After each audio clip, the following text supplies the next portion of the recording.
据说它的 VI 设计这块就花了200万，跟当年小米改 logo 费用是一样的。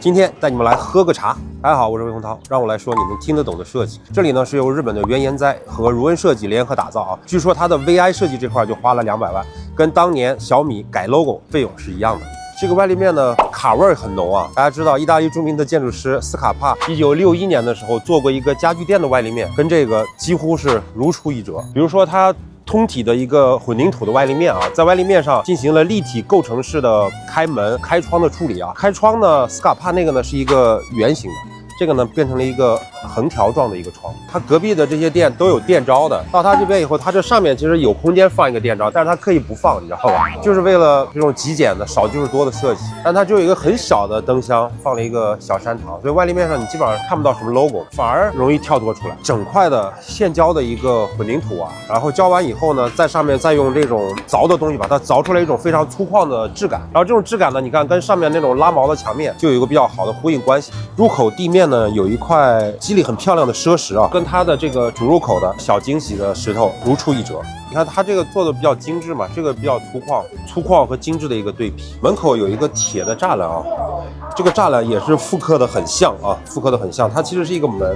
然后呢这边呢做了一个小的玄关啊，是一个入户的仪式感。大家可以在这儿坐下来喝杯茶也是没啥问题。这个地面的材料和它这个吧台的墙面的材料是一致的啊。据我所知呢，它应该是来自于一款意大利的再生砖啊。包括地面的，包括这个墙面的，跟静安嘉里中心还有上升系统27的小蓝屏都很像，所以我感觉小蓝屏的含量也蛮高。这个灯呢是一款很精致的有工业风的灯，但是呢大家可以看到站在下面的时候，我们是见光不见灯的啊，所以这也是室内设计目前的重要的一个趋势，就是不能让大家眼睛直直的看到灯，而是通过慢反射的方式，让整个室内光线显得更加的柔和和舒适。室内空间呢有3个层次啊，这块压低了以后，形成了一个框景式的可以看城市的这样的一个空间。另外的话呢，它的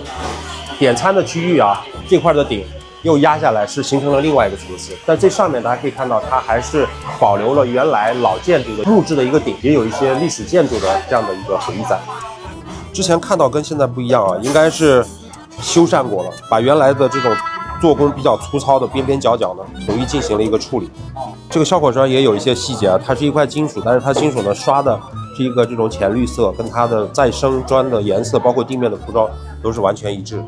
一般的设计师要做的话，它这面白墙上肯定会放它的产品的标签和价格，但是呢，这个空间做的极致的干净和纯粹啊，只有在这样的一个小标牌上才可以看到它的产品，而且它的产品是很少的，不是那种很复杂的，让人一看就很晕的那种状态，所以你可以很便捷的选到你想要的一个产品。这里呢，就是把它用的原材料非常真实的还原到你的面前，让你想象到你未来喝的这杯茶饮，它里边所有的这种健康生活的状态。大家看一下原研哉的这个 logo 设计啊，它有很多曲线，然后呢，它感觉像一种陶罐一样，让人情不自禁的联想到一种比较自然、比较返璞归真的状态。那跟它的这种茶饮的自然健康的理念又是非常的吻合。大家呢可能平时觉得奶茶不健康，所以现在这种中式的健康茶饮越来越受到欢迎，跟目前设计的趋势一样，大家可能越来越极简、有禅意，然后比较返璞归真，以后可能是未来店铺设计的一个趋势。